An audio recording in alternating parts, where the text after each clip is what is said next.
एक सही लड़की जब आएगी ना, वो तुम्हें हर सूरत में, हर दौर में और हर वक्त में तुम्हारा सपोर्ट करेगी।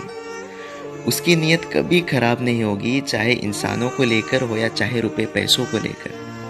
तुमसे बात करने के लिए तुमसे झगड़ा करेगी, तुम्हारे बेस्ट फ्रेंड को लेकर तुमसे झगड़ा करेगी, लेकिन प्यार में कभी कमी नहीं करेगी। वफादारी भी होगी और ईमानदारी भी होगी।